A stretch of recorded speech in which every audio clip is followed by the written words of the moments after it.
your labs are normal.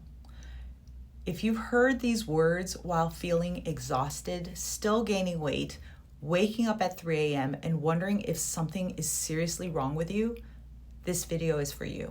Because normal labs and a body that's struggling can absolutely coexist.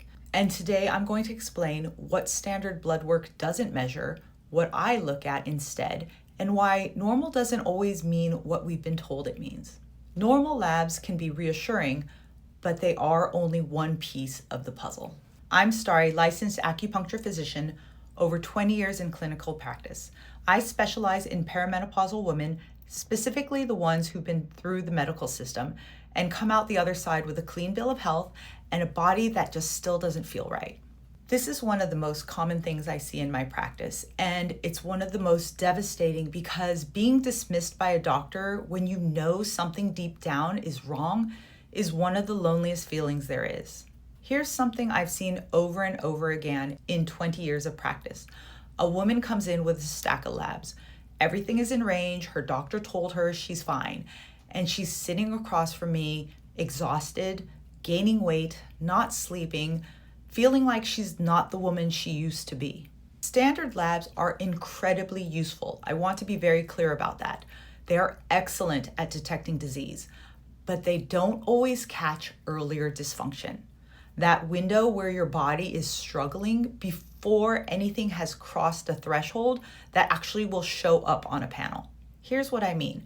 A single cortisol value taken at one point in the day, it doesn't show you the daily rhythm.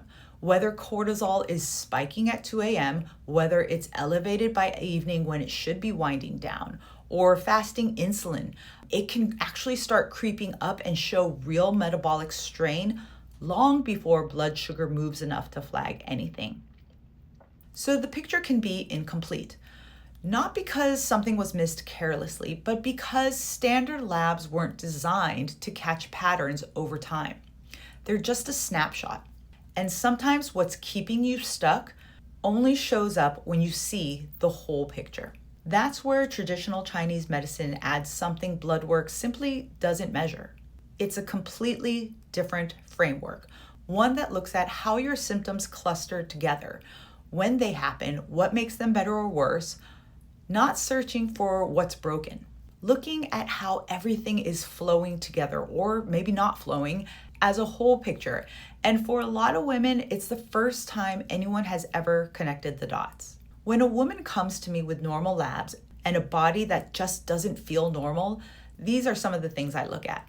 First, symptom clustering are the exhaustion, the belly weight, the 3 a.m. waking, that brain fog, the cravings, all happening together because that cluster is not random. It maps to a specific hormonal pattern. And that pattern won't show up on a standard lab, but it absolutely shows up in how you feel. Second, timing and triggers. When does the exhaustion hit hardest? When does the hunger spike? What makes the bloating better or worse? In TCM, timing gives us a lot of information about which system is actually under the most stress. And third, history of restriction and overexercise. Almost every woman I see with this pattern has a history of eating less and working out more, going back and forth between this to lose weight, because that's what we've all been told to do. And in perimenopause, that history has a consequence. Years of restriction deplete your qi. Years of high intensity exercise keeps cortisol chronically elevated. The labs look fine, the pattern underneath is not. If your labs are normal and you still feel terrible, I want you to hear this directly. You are not imagining it. You are not being overly dramatic. You are not being a wimp, and it is not in your head. You are most likely in a functional hormonal pattern that standard medicine isn't set up to detect. And that pattern has a name, the Hormone-Qi depletion loop, and it has a very specific solution. But the solution starts with someone looking at the whole picture, not just the numbers.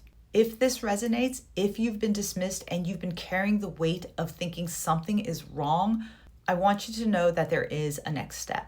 The free guide in the description, 5 simple shifts to unblock weight loss and restore hormone balance, this is where I'd start.